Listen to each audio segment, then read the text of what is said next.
संसार को अपने हाथों में लेकर मत डालूंगा मैं। अब चले जाओ यहाँ से, चले जाओ यहाँ से। नारायण नारायण, आपने सत्य ही कहा था त्रिलोकीनाथ कि खंडित होकर भी पूर्ण सर्वनाश के बिना अहंकार पराजय नहीं मानता। हे त्रिलोकीनाथ, शनिदेव पर कृपा करें, दया करें दया निधान, कृपा करें कृपा निधान। नारायण नारायण। जय जय शनिदेव, जय जय शनिदेव। हमें क्षमा करें शनिदेव, हमें क्षमा करें शनिदेव।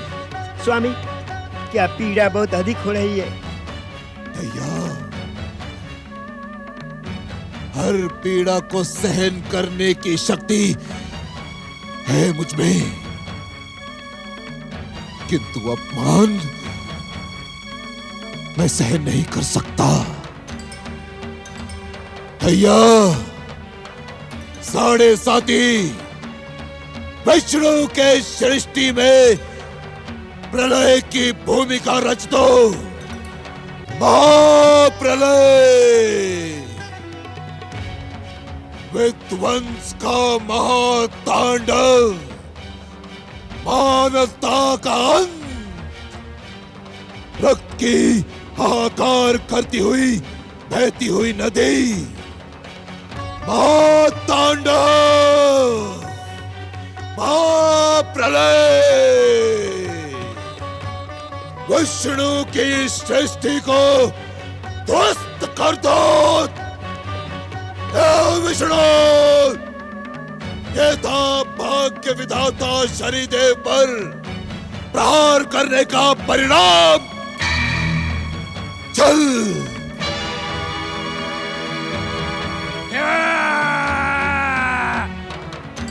कपट, भाग।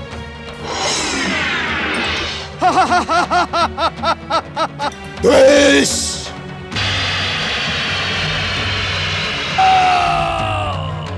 लोभ, मोह,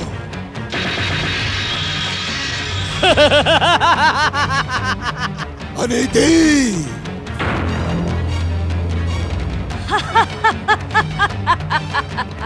कुनीति,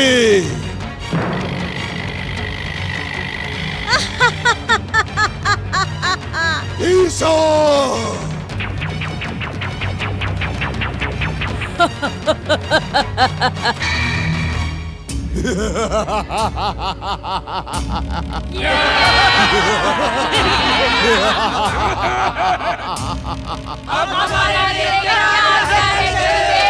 विष्णु के सृष्टि में महाप्रलय का महातांडव करो। हर जीव जंतु को अपने भयानक कष्टों से प्राण छोड़ने के लिए विवश कर दो। सर्वनाश, सर्वनाश। शांत, शांत भाग्य विधाता, शांत। यह समय प्रलय का नहीं है। मुझे परामर्श देने का दुस्साहस ना करो ढैया। भाग्य विधाता शनिदेव, ढैया का कथन अनुचित नहीं है। उस छलिया विष्णु ने आज जो भी किया उसका हम भयंकर प्रतिशोध लेंगे। आप शांत हो जाइए। नहीं नहीं दैत्य गुरु, नहीं। इस भयंकर अपमान के पश्चात मेरा शांत होना असंभव है। विष्णु के सृष्टि में प्रलय किए बिना शनिदेव का चित्त शांत हो ही नहीं सकता। प्रलय होगी, अवश्य होगी। ऐसी भयंकर प्रलय कि विष्णु का हृदय कांप उठेगा। शनिदेव, मैं उस प्रलय की प्रतीक्षा नहीं कर सकता। प्रलय होगी। प्रलय आज, अभी और इसी समय होगी। आप पातालवासी दैत्यों का आह्वान करें दैत्य गुरु शुक्राचार्य।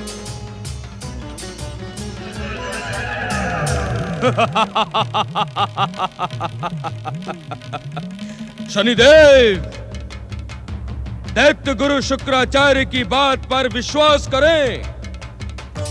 विष्णु की संसार में हम प्रलय का महातांडव अवश्य करेंगे, किंतु उससे पूर्व हमें उसकी भूमिका अवश्य बनानी होगी।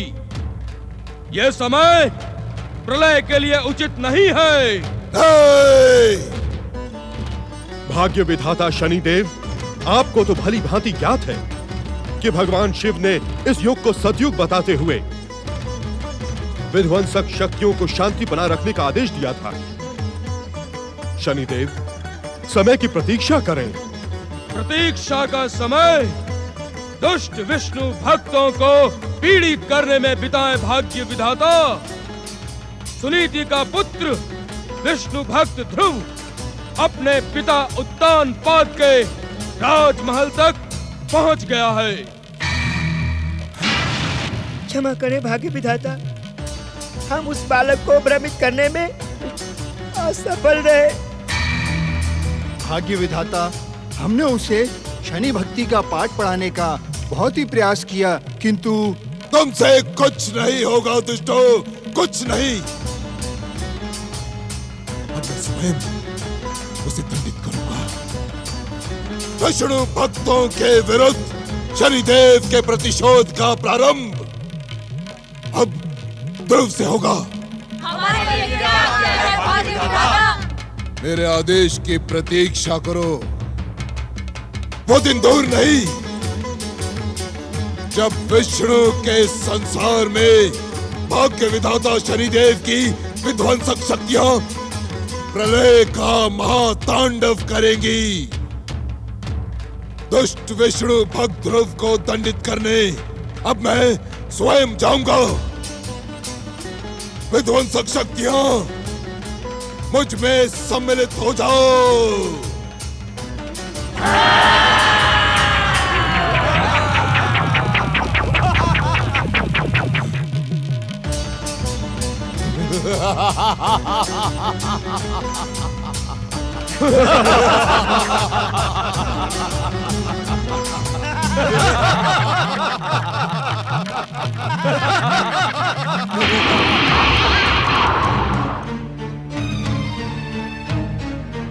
महामंत्री जी कहकर गए हैं कि वे शीघ्र ही इन्हें राज्यसभा में बुलाएंगे, किंतु अभी तक कोई संदेश नहीं आया। अब क्या करें? मेरा मन कहता है बड़े युवराज को कोई मना नहीं कर सकता। धीरे बोलो, युवराज छोटे और बड़े नहीं होते, युवराज एक ही होते हैं, और वो युवराज हैं उत्तम। माताश्री, अब तक पिताश्री राज्यसभा में क्यों नहीं पधारे? कहाँ है महामंत्री सुदत्ते? वे अभी तक महाराज को लेकर क्यों नहीं आए? क्या उन्हें लाने के लिए हमें स्वयं जाना पड़ेगा? ठहरिए माताश्री, मैं भी आपके साथ चलता हूँ। युवराज अपने सिंहासन से बार बार नहीं उठा करते। हम स्वयं महाराज को लेकर आएंगे।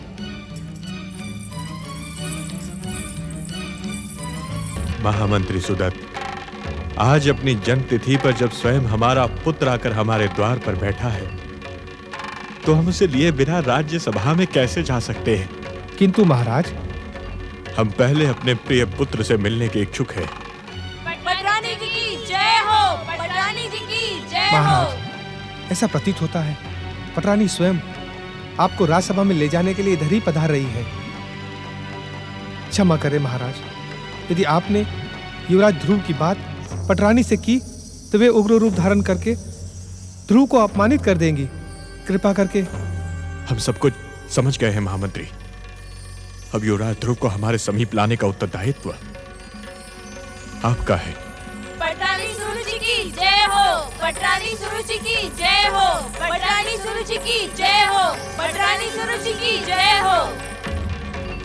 अस्वस्थ होते हुए भी हम तुम्हारे आग्रह पर राज्यसभा में जाने के लिए प्रस्तुत हैं। चलें पटरानी। महाराज, यदि आपका स्वास्थ्य ठीक नहीं था तो आपने हमें सूचना देना उचित क्यों नहीं समझा? क्या अब हम आपके लिए पराये हो गए हैं? नहीं पटरानी, नहीं।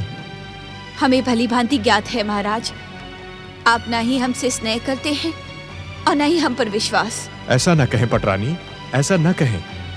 क्षमा करें पटरानी जी, महाराज का स्वास्थ्य इस समय ठीक नहीं है। हमारे मध्य आप अपना परामर्श देने का दुस्साहस ना करें महामंत्री। यदि महाराज का स्वास्थ्य ठीक नहीं है तो क्या आपने राजवैद्य को बुलवाया? क्षमा करें पटरानी जी, राजवैद्य को बुलाने के लिए महाराज की ही इच्छा नहीं थी। क्यों? पटरानी, अस्वस्थ होने का कारण हमारे मन की एक दुविधा थी, किंतु अब वो दुविधा दूर हो गई है। प्रतिहारी राज्यसभा में समाचार दे दो कि हम पटरानी सुरुचि के साथ पधार रहे हैं। जो आज्ञा महाराज। चलिए महाराज।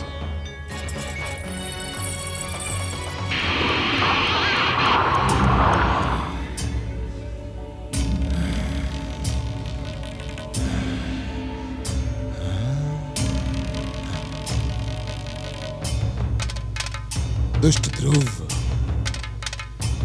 मैं भी देखता हूं कि विष्णु की कृपा से तू अपना अधिकार कैसे प्राप्त करता है।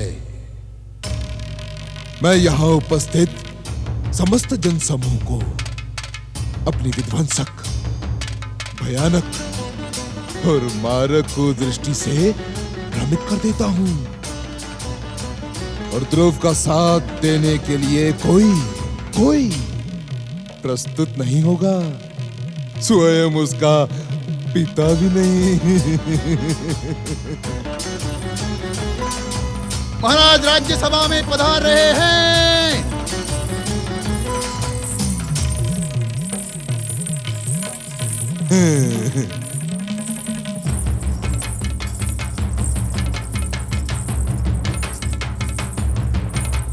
कंपिला राज्य के विष्णु भक्त महाराज उत्तानपाद और पटरानी सुरुचि की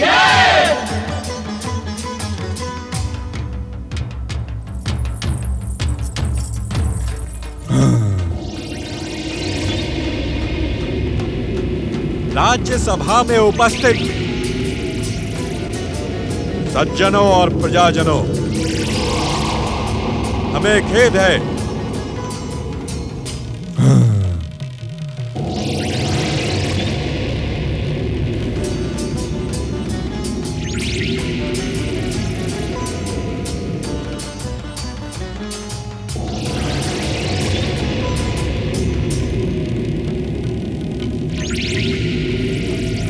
कि आप सबको हमारे आगमन के लिए लंबे समय तक प्रतीक्षा करनी पड़ी। जगदीश्वर की इच्छा से भविष्य में ऐसा कदापि नहीं होगा। महाराज, इसमें खेद प्रकट करने की कोई आवश्यकता नहीं है। हम सभी प्रजाजन आपके स्वास्थ्य को लेकर चिंतित हो रहे थे।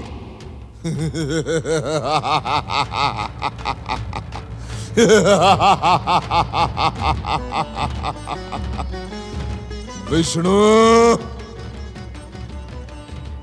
ये हमारे भयंकर प्रतिशोध का प्रारंभ है।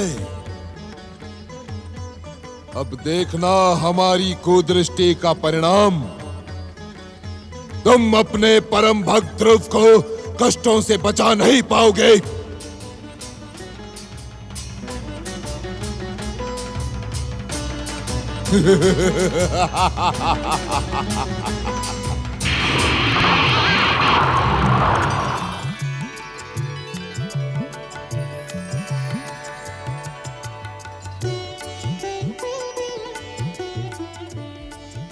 कंपिला के युवराज, तुम्हारी विष्णु भक्ति सफल हुई।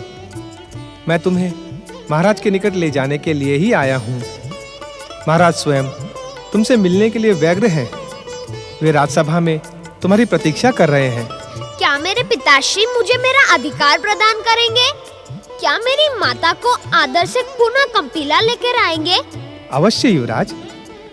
अब तो ये असंभव भी जगदीश्वर की कृपा से संभव होता दिखाई पड़ रहा है। चलें युवराज, महाराज को और अधिक प्रतीक्षा न करवाइए। चलिए। पटरानी, युवराज उत्तम। पिताश्री, क्या मैं आपके राज सिंहासन पर आपके गोद में बैठ सकता हूँ? अवश्य पुत्र, ये तो तुम्हारा जन्मसिद्ध अधिकार है। युवराज उत्तम, हमारी गोद में बैठकर हमारा स्नेह प्राप्त करो। आओ पुत्र, आ जाओ।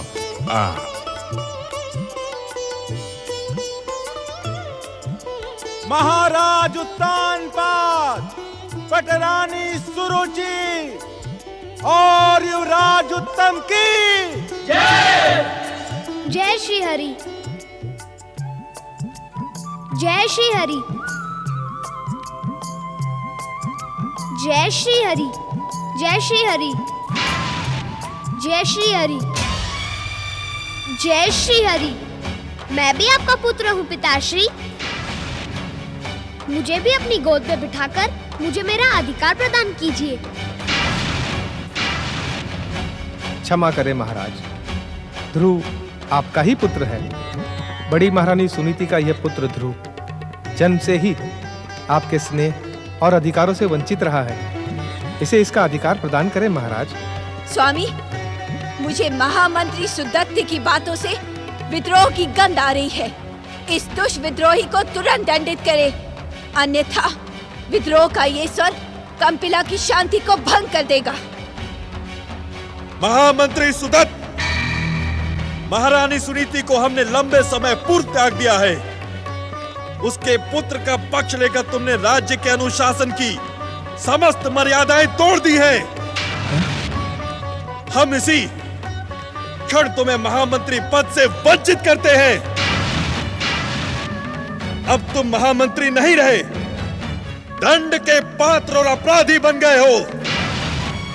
सैनिकों, देखते क्या हो, इस विद्रोही को बंदी बनाकर कारागृह में डाल दो।